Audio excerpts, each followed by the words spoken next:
Wir warteten im Gebüsch. 5 Minuten, 10 Minuten, 15 Minuten. Auf einmal kam ein Zug. Er ist clean, geil. Das ist unsere Chance, den Zug anzusprühen. Yo, yo, yo, yo. Was geht ab, Leute? Hier ist Shine12 mit einem neuen Video. Und ihr seht es schon im Titel, diesmal wieder mit einer neuen Folge Amazing Graffiti Stories. Wollen wir gar nicht lang schnattern und fangen wir sofort an. Let's go! Bei Risiken und Nebenwirkungen fragen Sie bitte Ihren Arzt oder Apotheker. Wir waren 2 Freunde. Wir waren viel unterwegs und sprayen seit circa 2 Jahren. Das heißt, etwas Übung konnten wir schon sammeln. Wir waren wie ein Dreamteam mit nur einem Ziel. Immer besser werden, Fame zu bekommen und den geilen Graffiti-Lifestyle zu leben. Wenn die ganze Stadt schläft, raus an die Wände. Die Stadt schläft, aber du bist aktiv, wach und machst deine Stadt ein bisschen bunter. Wir zogen viel durch die Gegend. Jedes Wochenende aktiv am Sprühen. Und unter der Woche treffen, im Zimmer die Musik aufdrehen und sketchen. Alles ausblenden, außer die Musik und dein Sketch. Scheiß auf Frauen oder sonst irgendwas. Was zählt, war unser Graffiti-Lifestyle. Die Kunst, Graffiti, ist mehr, als Wörter beschreiben können. Wir waren viel unterwegs, nicht nur in unserer Stadt, sondern auch in den Nachbarstädten. Viele geile Spots waren schon abgedeckt und besprüht worden. An den Bahngleisen, Rooftops und auch Aktionen an der Autobahn waren schon dabei. Alles heftige Sachen, die zu zweit eine Freundschaft echt stärken. Zusammenhalt und Adrenalin pur. Aber irgendwann wollten wir das Ding, die Königsdisziplin, Trainbombing. Ein Whole Train? Ausgeschlossen. Ein Whole Car? Wird zu zweit auch nicht drin sein. Also sollten es 2 Panel werden. Einige Wochen vergingen. Dann kam mein Freund auf mich zu und erzählte mir von einer Baustelle. Eine Baustelle an den Bahnsteigen in der Nähe unseres Hauptbahnhofes. Das heißt, die Züge kommen und halten dort erstmal etwas und fahren dann später wieder zurück vom selben Bahnsteig aus. Cooles Ding, dachte ich mir, da unser Hauptbahnhof für eine Train-Aktion echt gut geeignet ist. Auf der einen Seite das Hauptgebäude und ein Bahnsteig, dann eine Unterführung und das andere Gleis. Neben dem Gleis 2 ist ein kleiner Berg und ein Waldstück, also perfekt für eine Aktion gemacht. Und auf genau diesem Gleis hält der Zug durch die Baustelle. Es war Freitag. Wir trafen uns wie immer. Wir informierten uns, wie lange die Baustelle geht und gingen einmal zum Waldstück. Wir setzten uns dort auf einen Baumstamm und beobachten das Ganze einmal ganz genau aus der Ferne. Der Zug hielt und alle Leute stiegen aus. Und genau eine Stunde später fuhr er erst wieder los. Vom selben Gleis. Genug Zeit. Wir planten alles ganz genau. Der für uns beste Tag war ein Sonntag, da wahrscheinlich weniger Leute am Bahnhof sein würden. Aber wir sahen, dass die Baustelle nur bis Freitag ging. Das heißt, es musste dieser Sonntag sein. 2 Tage noch. Kurzzeitig kamen Bedenken auf. Aber eine Train-Aktion macht man auch nicht so oft. Am nächsten Tag trafen wir uns und sketchen zusammen. Dann ab zum Shop, Dosen kaufen. Denn wir hatten schon Samstag. Alles nochmal absprechen und die Uhrzeit ausmachen. Sonntag, 9 Uhr, Treffen.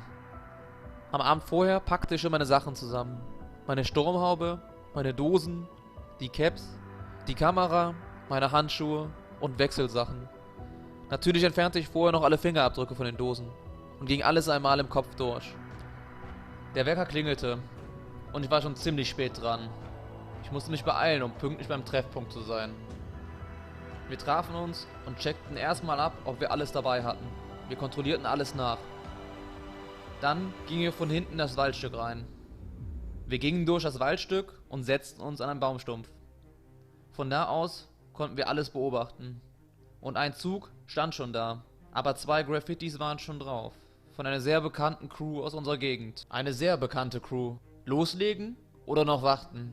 Wir entschieden uns zu warten, denn wir wussten ja nicht, wie lange der Zug schon dort stand und wann er fahren würde. Die Aufregung steigt. Wir bereiteten nochmal alles genau vor. Wir trafen genaue Absprachen, wo gehen wir runter, Was sagen wir, wenn wir fertig sind? Wer macht die Fotos? Und so weiter und so weiter. Endlich fuhr der Zug los. Wir warteten im Gebüsch. 5 Minuten, 10 Minuten, 15 Minuten. Auf einmal kam ein Zug. Er ist clean, geil. Unsere Chance, den Zug anzubesprühen. Unsere Aufregung stieg extrem. Alle Gäste stiegen aus. Aber wie lange sollten wir warten?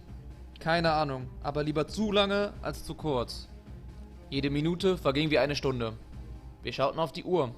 5 Minuten vergangen, 10 Minuten, 15, 20. Jetzt kann es losgehen. Wir checkten nochmal alles nach, ob alles richtig gepackt war und machten die letzten Absprachen. Wer malt wo. Die Aufregung war mega hoch und wir redeten uns Mut ein. Wir gaben uns gegenseitig die Hand und wünschten uns Glück. Und los geht's! Wir zogen unsere Sturmhelme auf, die Handschuhe an, nahmen schon die erste Dose in die Hand. Ich spürte mein Herz schlagen. Aber ganz egal. Let's go! Ab geht's. Den Berg heruntergerannt und Fokus auf den Fleck, wo ich malen sollte. Ich hatte die Dose in der Hand und zog die Buchstaben vor. Über die Fenster. Durch die Fenster sehe ich, dass Menschen auf dem anderen Bahngleis stehen und mich anschauten. Ich sagte meinem Kollegen Bescheid. Die Zeit rennt. Circa 5 Minuten bevor die Cops da sind. Die Buchstaben sind vorgezogen und jetzt werden sie ausgemalt. Nun kann ich auch keine Leute mehr auf dem Bahnsteig erkennen. Als das Fill-In fertig war, habe ich die Second gezogen und dann noch die richtige Outline. Ich schaue rüber und sehe, dass mein Kollege noch etwas Zeit braucht. Ich hole die Kameras raus und mache schon mal ein paar Fotos. Ein paar Sekunden später war auch mein Kollege fertig und schießt auch Fotos von seinem Graffiti. 2 Fotos und dann los, ab, weg. Er packt seine Sachen und wir laufen. Los, den Berg hoch. Laufen, laufen, laufen, laufen. Durch die Sturmhaube fällt das Atmen schwer. Wir liefen aus dem Waldstück raus. An der Seitenstraße kam uns ein Mann entgegen, der morgens früh mit seinem Hund Gassi ging. Er erschreckte sich zu Tode, als 2 Typen mit Sturmhaube aus dem Waldstück rausliefen. Wir liefen noch ca. 5 Minuten weiter, bis wir an einem Spielplatz ankamen. Dort zogen wir uns unsere Wechselklamotten an. Zack, innerhalb von einer Minute waren wir umgezogen und wollten nur weiter. Weiter und nach Hause. Vom Spielplatz aus gingen wir die Straße hinunter. Auf einmal sahen wir ein Polizeiauto. Shit, es kommt genau auf uns zu. Dann blieb es auch noch genau vor uns stehen. Die Polizei sagte irgendetwas, aber wir drehten uns einfach nur um und liefen. Die Polizei machte das Blaulicht an und rief: stehen bleiben, stehen bleiben. Mein Freund ist groß und sehr schnell. Egal, ich laufe um mein Leben. Ich bin schneller als er. Die Polizei rief wieder: stehen bleiben, stehen bleiben. Ich schaute mich um und sah, wie mein Freund angefahren wurde. Dann fuhr die Polizei an mir vorbei und drehte. Nun musste ich mich umdrehen und lief in die genau andere Richtung. Ich sprang über einen Zaun, in einen Vorgarten und sah vor mir einen weiteren Zaun. Über den springe ich auch noch. Easy. Gerade als ich über den Zaun springen wollte, merke ich, wie ich zu Boden gedrückt werde. Alles geht so schnell. Der Polizist nimmt mich in den Polizeigriff und wir knallen zusammen gegen den Zaun. Er holt seine Handschellen raus und fesselt mich damit und zerrt mich auf die Straße. Nun legt er die Handschellen an und kettet mich an einer Laterne fest. Vor mir steht das Polizeiauto mit Blaulicht. Ein Polizist saß im Auto, der andere war weg. Mein Herz war am Klopfen. Fuck. Haben sie mich gecasht? Haben sie mich gebastelt? Irgendwie muss ich einen Ausweg finden. Adrenalin pumpt durch meinen Körper. Der Polizist fragt, ob ich etwas Spitzes in meinen Taschen habe. Ich antwortete nein. Daraufhin durchwühlte er meinen Rucksack, fand die Dosen und die Kamera. Shit. Der Polizist schubste mich ins Auto und wir fuhren durch die Gegend. Ich hörte einen Funkspruch. Der zweite Verdächtige flieht, aber ich verfolge ihn. Wir fuhren durch die Gegend mit Blaulicht und Sirene an. Nun kam der nächste Funkspruch. Verdächtiger gesehen. Wurde bei Haus 43 bei Familie so und so gesehen. Shit. Und ich denke mir nur so: lauf. Lauf. Lass dich auf jeden Fall nicht catchen, Bro. Wir fuhren eine Weile durch die Gegend mit Blaulicht und Sirene an. Und ich wusste, wir suchen meinen Kollegen. Dann kam der nächste Funkspruch. Verfolge Verdächtigen auf den Schienen. Sekunden kommen mir vor wie Stunden. Dann der nächste Funkspruch. Verfolgung verloren. Sie sagten: okay, such du weiter, wir fahren schon mal zur Wache. Zur Wache? Fuck. Erst jetzt wird mir klar, dass wir zur Wache fahren. Die ganze Fahrt über sagte ich kein Wort. Die Polizisten fragten mich ein paar Sachen, aber ich sagte nichts. Wir stiegen aus und gingen ins Polizeirevier. Sie steckten mich in eine Zelle. Sie sagten zu mir, ich soll mich ausziehen. Ich sagte: was ausziehen? Sie sagten alles. Ich musste alles ausziehen, bis außer die Unterhose. Die Zelle war komplett gefliest und es stand nur eine Matratze drin. Und rechts war ein Loch zum Reinpinkeln. Die Zeit verging überhaupt nicht. Ich legte mich auf die Matratze und dachte nach. Fuck. Was sagst du deinen Eltern? Du bist im Arsch, Digga. Was wird die Strafe bloß sein? Wie viel musst du zahlen?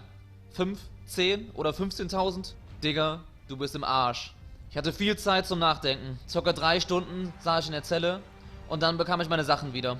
Ich musste noch ins Büro und die Polizisten fragten mich noch ein paar Sachen. Nach circa 5 bis 10 Minuten Befragung merkten sie, dass es keinen Sinn hat und ließen mich gehen. Aber mein Handy behielten sie als Beweismittel. Ich ging 30 Minuten bis zur Bushaltestelle und fragte in einer Tanke nach der Uhrzeit.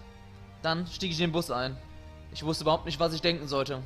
Ich stieg ein paar Haltestellen früher aus, denn nach Hause konnte ich bestimmt nicht gehen. Ich konnte das doch nicht meinen Eltern erzählen. Shit. Ich ging zu einem Freund, denn ich wusste, er wird zu Hause sein. Ich war fertig. Ich ging wie ein Geist durch die Straßen. Aber ich wusste, dass bei meinem Freund immer die Tür auf ist. Ich ging hinein und hörte 2 Personen sich unterhalten. Auf einmal ruft jemand Hallo. Ich antworte zurück. Ich ging die Treppe hoch und sah meinen Kollegen, der mit bei der Aktion war. Wir umarmten uns und gaben uns Clap Hands. Ich fragte ihn, ob sie ihn erwischt haben, und er sagte nein. Glück gehabt. Sie haben nur einen bekommen. Er fragte mich, was passiert sei und ob ich irgendwas gesagt habe. Aber natürlich habe ich nichts gesagt. Ich erzählte ihm die Geschichte. Ein paar Monate später ging die ganze Sache vor Gericht. Ich hatte Stress mit meiner Familie und es gab jede Menge Ärger. Plus Geldstrafen und Sozialstunden mal abgesehen. Aber damit bin ich nochmal glimpflich aus der ganzen Sache herausgekommen. Yo Leute, das war's zu der Geschichte. Nochmal ganz kurz gesagt, ich will euch nicht aufmuntern, irgendwelche illegalen Sachen zu machen. Ich will euch nicht aufmuntern, irgendwelche Trains zu besprühen oder sonstige Sachen. Das Ganze dient nur als Dokumentation und ich finde es richtig nice, solche Geschichten zu hören, weil man sich immer in die Situation hineinversetzen kann. Danke den Dude auf jeden Fall für die Geschichte. Endlich mal jemand, der eine ausführliche Geschichte geschrieben hat. Das war ein mega, mega großer Text. Dankeschön für die Mühe, die er sich gegeben hat und für die coole Geschichte. Und wenn du Bock hast, dass auch mal deine Geschichte erzählt wird, dann schreib sie mir doch einfach per E-Mail. Der Link ist in der Beschreibung. Denk aber bitte dran, dass du keinen Namen und keinen genauen Ort verwendest und lass dir etwas Zeit für die Geschichte, damit man auch alles genau lesen und verstehen kann. Und wenn dir das Ganze gefallen hat, wenn dir die Geschichte gefallen hat und das Graffiti, was ich gemalt habe, dann würde ich mich mega über einen Daumen hoch freuen. Und wenn du mehr solcher Geschichten hören willst und mehr Bilder sehen willst, dann abonniere auf jeden Fall meinen Channel, denn dann bekommst du sofort eine Nachricht, wenn ich ein neues Projekt raushau. Es kommen regelmäßig Videos, also abonnieren lohnt sich auf jeden Fall. Hau mir mal deine Meinung von der Geschichte und von dem Graffiti in die Kommentare. Und denk dran, dass es für illegales Sprayen hohe Strafen und hohe Geldsummen gibt. Also, macht keinen Mist, Jungs, und macht's gut. Ciao!